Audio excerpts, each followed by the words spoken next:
Hello guys, இன்னைக்கு நம்ம பார்க்க வர சாப்டர் பார்த்தீங்கன்னா டிவிடெண்ட் டிசிஷன்ல எக்ஸசைஸ் 17 பார்க்க போறோம்.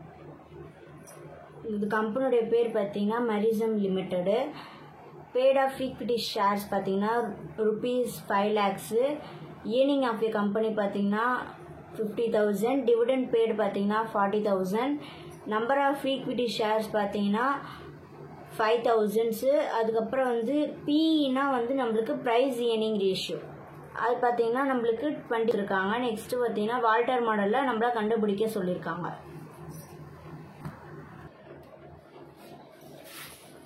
நான் ஷார்ட்டாக எழுதியிருக்கேன். பேட் அப் கேபிட்டல் பார்த்தீங்கன்னா ₹5 lakh. Earning of a capital பார்த்தீங்கன்னா 50,000. Dividend paid 40,000. Number of equity shares பார்த்தீங்கன்னா 5,000. ப்ரைஸ் ஏர்னிங் ரேஷியோ பார்த்தீங்கன்னா ₹20. நம்ம என்ன கண்டுபிடிக்க போறோம்னா EPS கண்டுபிடிக்க போறோம். EPS equal to profit of equity shares divided by number of equity share holders. ப்ராஃபிட்னாலும் ஏர்னிங்னாலும் நம்மளுக்கு ஒன்று தான், ஓகேங்களா? அப்போது ப்ராஃபிட் ஆஃப் ஈக்விட்டி ஷேர்ஸ் பார்த்தீங்கன்னா ₹50,000 divided by number of equity share பார்த்தீங்கன்னா நம்மளுக்கு 5,000.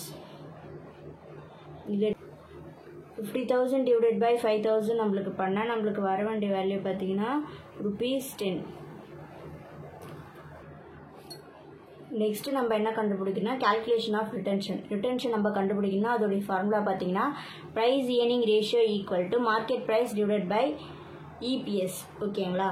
நம்மளுக்கு வந்து ப்ரைஸ் ஏர்னிங் ரேஷியோ அவங்க கொஷின்லேயே கொடுத்துட்டாங்க, ஓகேங்களா? ஏர்னிங்னாலும் EPSனாலும் ஒன்று தான், ஓகேங்களா? இப்போ வந்து நம்ம 10 EPS உடைய வேல்யூ பார்த்தீங்கன்னா ₹10 ஆச்சா. நெக்ஸ்ட் மார்க்கெட் ப்ரைஸ்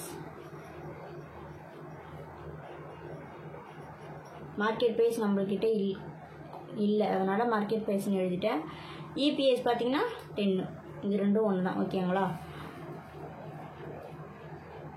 சேம் இந்த 10 இருக்குங்களே, இது வந்து இங்கே வரப்போகுது, மார்க்கெட் ப்ரைஸ் இங்கே வரப்போகுது. அப்போது நம்ம என்ன பண்ணோம்னா வந்து மார்க்கெட் ப்ரைஸை எழுதிக்க போகிறோம். ஈக்குவல்ட்டுக்கு இந்த பக்கம் எடுத்துகிட்டு வரப்போகிறோம்.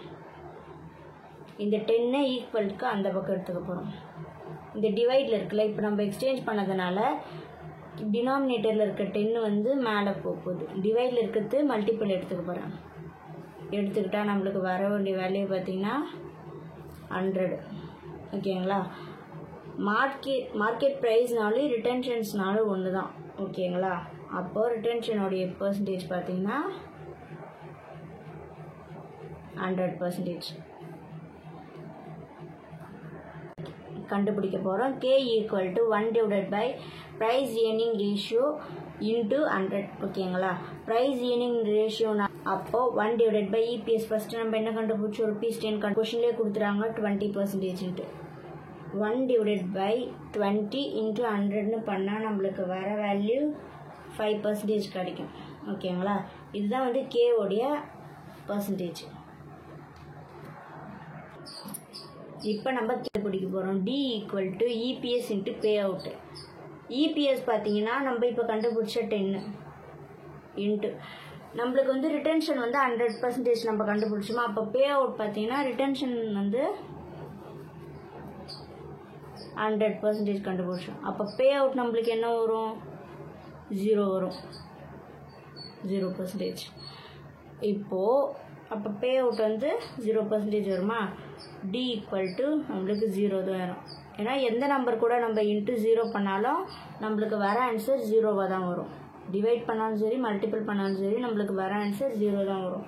அப்போ D ஈக்குவல் டு 0.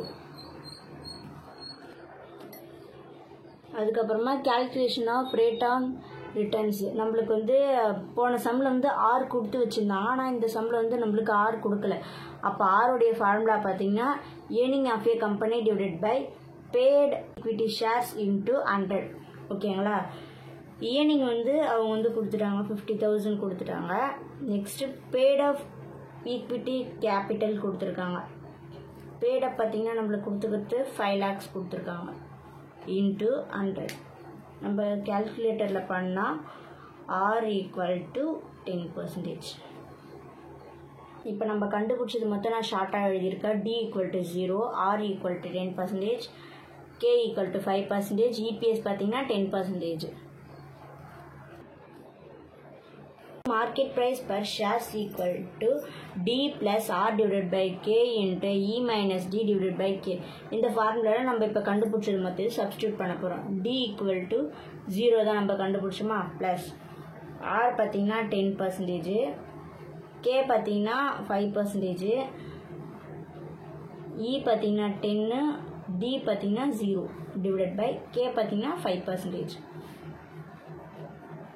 0 நம்மளுக்கு தேவையில்லை. நெக்ஸ்ட் 10% நம்ம எப்படி பண்ணோம், 10 divided by 100 பண்ணால் நம்மளுக்கு 0.1 கிடைக்குமா, 0.1 divided by 5% நம்ம எப்படி பண்ணோம், 5 divided by 100 பண்ணால் நம்மளுக்கு 0.05 கிடைக்குமா, அதை அப்படியே எழுதிக்கோங்க. 0.05 10 minus 0 அப்படியே எழுதிக்கோங்க, divided by 5% அப்படியே எழுதிக்கோங்க. 0.1 divided by 0.05 நம்ம டிவைட் பண்ணால் நம்மளுக்கு வர ஆன்சர் பார்த்தீங்கன்னா 2 கிடைக்கும். 2 10 minus 0 அப்படியே எழுதிக்கோங்க, 5% அப்படியே எழுதிக்கோங்க. நெக்ஸ்ட்டு 2 இங்கே இந்த 2 அப்படியே எழுதிட்டு 10 minus 0 10 தான் கிடைக்கும், டிவைடட் பை 5% அப்படியே எழுதிக்கோங்க. இன்ட்டு 10 பண்ணால் நம்மளுக்கு வர ஆன்சர் 20 கிடைக்குமா, டிவைடட் பை 5% நம்ம எப்படி பண்ணுவோம், 5 divided by 100 பண்ணால் நம்மளுக்கு 0.05 கிடைக்குமா, எழுதிக்கோங்க. நெக்ஸ்ட்டு 20 divided by 0.05 நம்ம டிவைட் பண்ணால் நம்மளுக்கு வர ஆன்சர் பார்த்தீங்கன்னா ₹400.